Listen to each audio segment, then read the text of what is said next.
So look at Anthony Ryder from South Lyon, Michigan, recently selected as the Lions 2020 Fan of the Year. He has a passion about sports broadcasting. With the 112th selection in the 2021 NFL Draft, the Detroit Lions select Amon-Ra St. Brown, wide receiver, USC. One pride, baby! Yeah!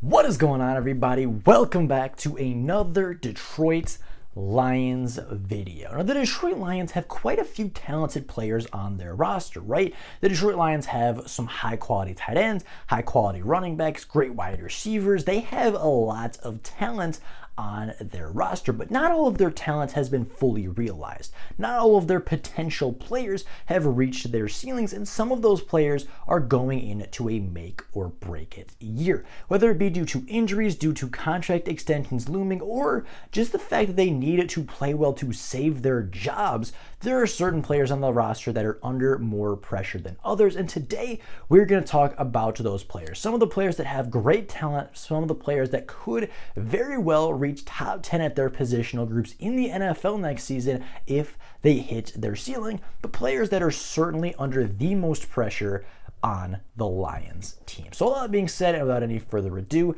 let's get into taking a look at make or break seasons and some of the players that are under the most pressure going into 2022.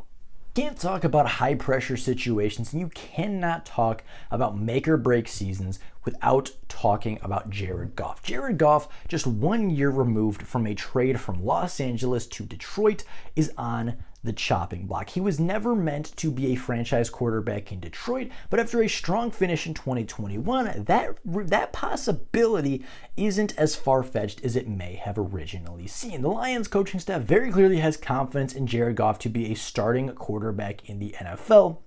And with 2 seasons left on his NFL contract, there is a very real possibility that Goff gets an extension. He's only 28 years old, has shown a lot of potential, shown a lot of flash, and even received MVP buzz throughout the early stages of his career. If the Lions can return him to that MVP competitor, they very well could sign him to a long-term deal and very well could sign him long-term to be the franchise guy. But if Jared Goff doesn't perform, if Jared Goff cannot play up to the standard of the Detroit Lions, there is a very real possibility that the Lions draft his replacement as early as the 2023 draft class. They have 2 first-round picks and plenty of ammunition to move up if they want their quarterback in 2023.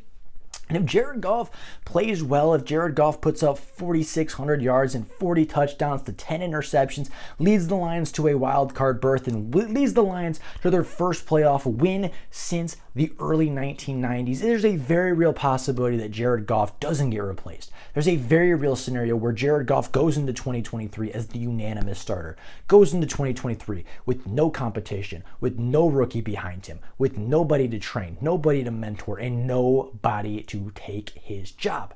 But if Jared Goff struggles, if Jared Goff starts off the year like he did last year, throwing 7 touchdowns to 9 picks, Jared Goff goes 2 games in a row without having 150, without having 200 passing yards, and goes 2 or 3 games in a row with 1 or 2 touchdowns to 2 to 3 interceptions a game, then you might be talking Jared Goff's replacement. You might be looking at CJ Stroud. You might be looking at Bryce Young. You might be looking at Will Levis from Kentucky or Van Dyke from Miami. You might be looking at a completely different quarterback situation in 2023, depending on the play of Jared Goff. If he plays great, then he stays for longer. If he doesn't play great, then he's continuing to be that bridge quarterback we all thought he would be, and he mentors the young guy for a year, letting him sit and allowing that drafted rookie to start in 2024, taking Jared Goff's contracts off the books and officially moving out of the Jared Goff era. Now, another player on the offensive side of the ball that is seeing a lot of pressure this season is TJ Hockenson. Now, TJ Hockenson is a very good football player. We know he's a good football player. He's a Pro Bowler from 2 years ago,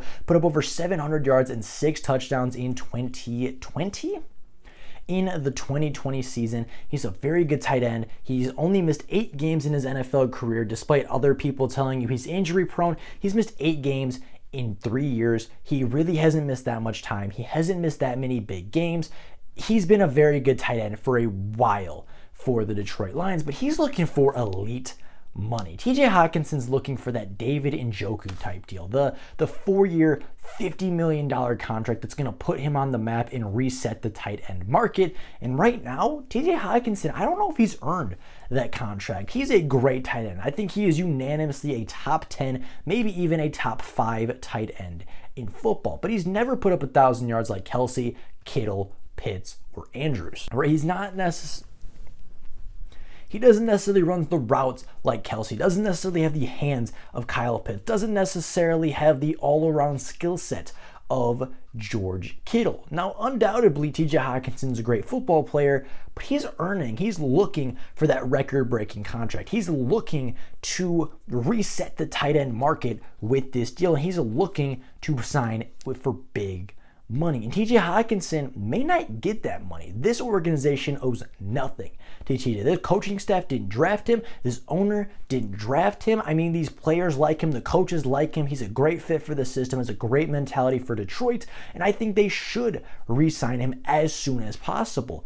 But the coaching staff isn't married to TJ. They didn't draft him. The owner isn't married to TJ. She didn't draft TJ Hockenson. That was 3-4 drafts ago at this point. TJ Hockenson could very well move on, and you could find a really good tight end, right? You don't necessarily need a top 10 pick at the tight end position to have a good one. Darren Waller went undrafted. George Kittle went in the 5th round. Even Travis Kelce, I don't believe, was a first-round pick or even a top 50 pick, right? Tight ends you can find. Production in the air you can find. In TJ Hockenson, although I don't think he's under pressure to get re-signed, I don't think he's necessarily under pressure to perform as a top 5 or even a top 3 tight end, I do think he's under a little bit of pressure as he's looking to find that massive deal. Now, moving over to the defensive side of the ball, again, kind of like Jared Goff, this list wouldn't be complete without Jeff Okuda. Jeff Okuda was a phenomenal prospect coming out of Ohio State. Maybe the best cornerback Ohio State put out within the last 2 decades, which says something because they put out Marshawn Lattimore, they put out Eli Apple, they put out several, and I mean several,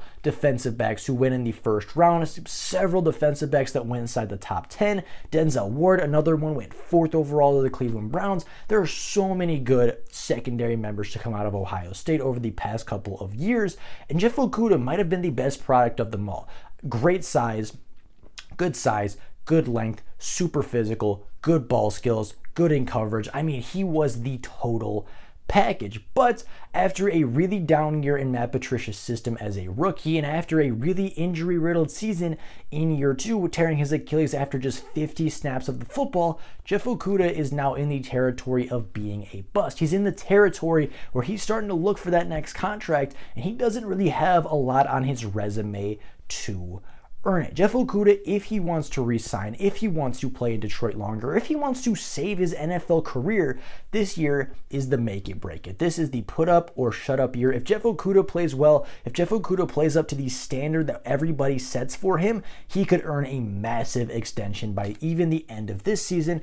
But if Jeff Okuda doesn't perform, if Jeff Okuda goes down with injury, if Jeff Okuda continues to struggle like he did in his rookie season, we could start talking about the potential and the possibility of moving on from the former number 3 pick.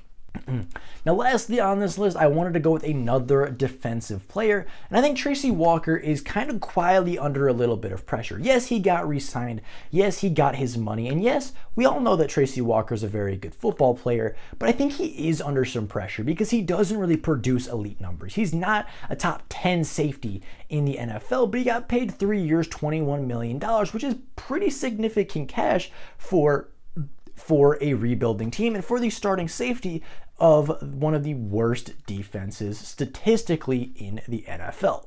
I think Tracy Walker is a very good football player. I think his play on the field has shown that. I think his leadership in the locker room has shown that.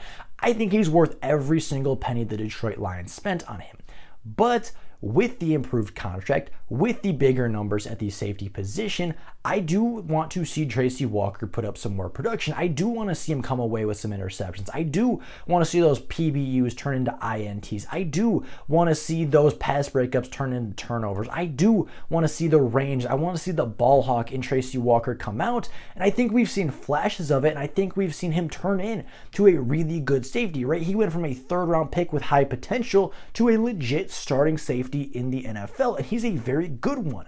But I want to see him take that next step. I want to see him take that step from good top 20 safety to that great safety, to that top 10 guy, because at this point, we're paying him like a top safety in the NFL. We're paying him big money, and now it's time for him to produce big numbers. With all that being said, that is all for you guys today.